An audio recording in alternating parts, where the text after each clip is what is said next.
শীর্ষ সন্ত্রাসী সুব্রত বাইন ধরা পড়ার পর থেকে একের পর এক বিস্ফোরক তথ্য বেরিয়ে আসছে।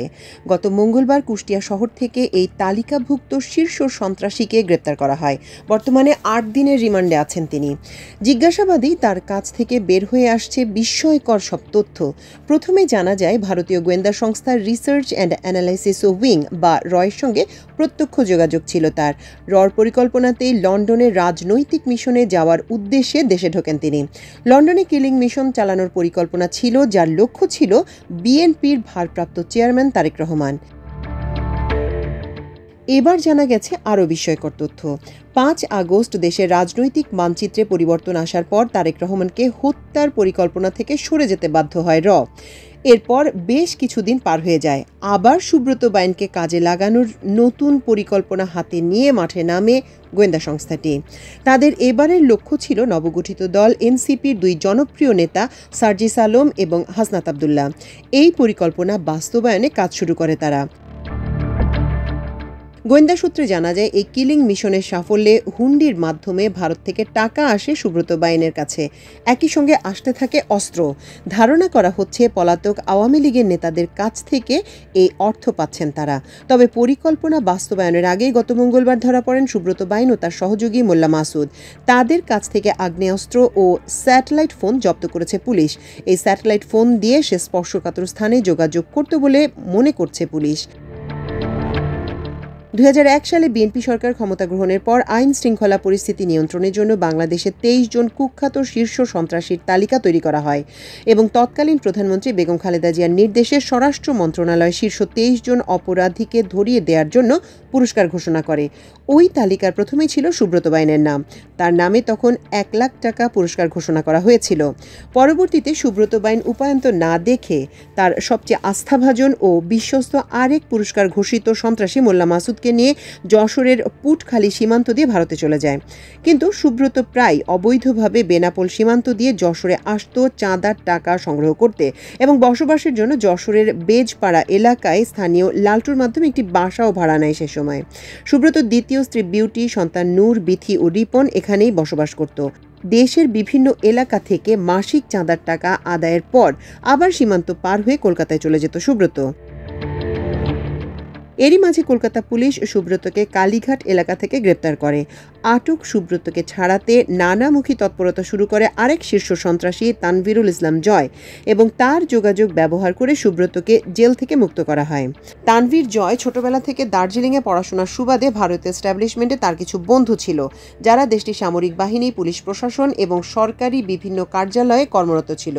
এই ঘটনার পর জয় সুব্রত ও মোল্লা মাসুদকে ডেকে পাঠান তৎকালীন Kolkata police commissioner S K Chakraborty. তখন থেকে মূলত এই ৩ জনের ভারতীয় গোয়েন্দা সংস্থা র এবং সেনা সংস্থা এমআই বা মিলিটারি ইন্টেলিজেন্সের সাথে সম্পর্ক শুরু হয়।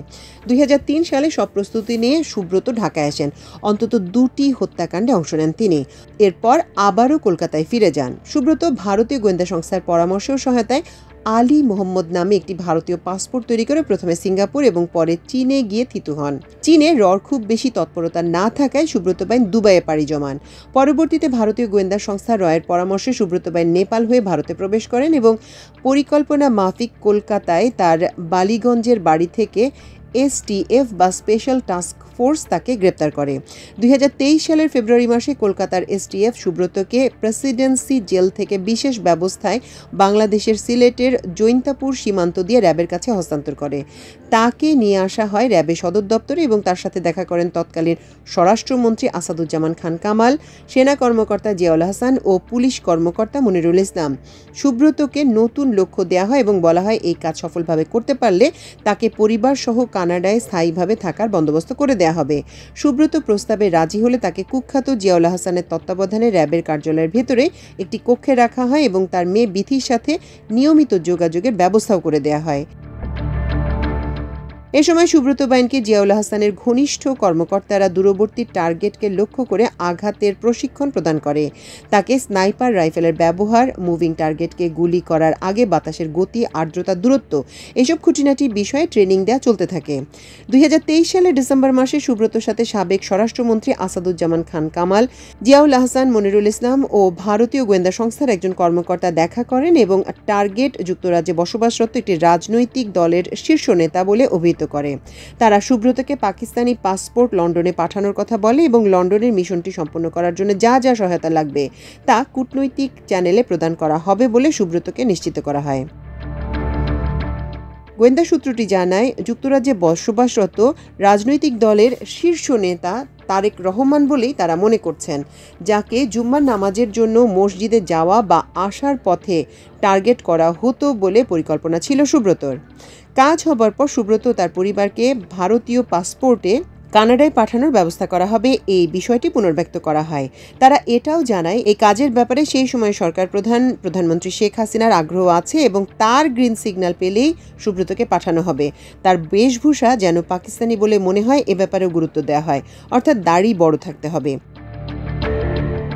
2024-এর 5 আগস্ট ছাত্র জনতার বিপ্লবে হাসিনা সরকারের পতন এবং হাসিনার পালানোর পর জিয়াউল আহসানের নির্দেশে সুব্রতকে তার মেয়ে বিথির কাছে বুঝিয়ে দেওয়া হয় এবং পরবর্তী আদেশের অপেক্ষার কথা জানানো হয়। এরপর থেকেই সুব্রত বাইন প্রকাশ্যে আসা শুরু করে, পুনরায় যোগাযোগ স্থাপন করে রয়ের সাথে। সুব্রতকে সহায়তা করতে বাংলাদেশে স্যাটেলাইট ফোন সহ পাঠানো হয় মোল্লা মাসুদকে। সূত্র জানায়, সুব্রত বাইনকে প্রাথমিক জিজ্ঞাসাবাদে তিনি বেশ কিছু তথ্য দিয়েছেন, যার মধ্যে রয়েছে তিনি ও তার বাহিনীর উদ্দেশ্য ছিল রাজনৈতিক নেতাদের টার্গেট করে হত্যা করে দেশে অস্থিতিশীলতা সৃষ্টি করা। বিএনপি, জামায়াত ও এনসিপির শীর্ষ নেতারা ছিল তাদের মূল টার্গেট। এই পরিকল্পনার পিছে ছিল নিষিদ্ধ ঘোষিত আওয়ামী লীগের শীর্ষ পর্যায়ের কয়েকজন নেতা এবং সহযোগী হিসেবে কাজ করেছেন মোল্লা মাসুদ। হুন্ডির মাধ্যমে প্রতিবেশী দেশ থেকে মোটা অঙ্কের টাকা পাঠানো হয়, সেই অর্থ দিয়ে শুটার ও কিলার নিয়োগ এবং অস্ত্র সংগ্রহ করা হয়। জিজ্ঞাসাবাদের সময় বেরিয়ে আসে অস্ত্র সরবরাহ ও ব্যবহার সম্পর্কিত গুরুত্বপূর্ণ তথ্য। অস্ত্রগুলো সীমান্ত থেকে এনে ঢাকার মগবাজার, শাহবাগ, গুলশান, বাড্ডার সন্ত্রাসীদের হাতে পৌঁছে দেওয়ার পরিকল্পনা ছিল। জিজ্ঞাসাবাদে জানা যায়, টার্গেট কিলিংয়ের পর বিভ্রান্তিকর প্রচারের মাধ্যমে রাজনৈতিক বিভাজন সৃষ্টি করে আওয়ামী লীগকে সুবিধাজনক অবস্থানে নেয়ার পরিকল্পনা ছিল তাদের।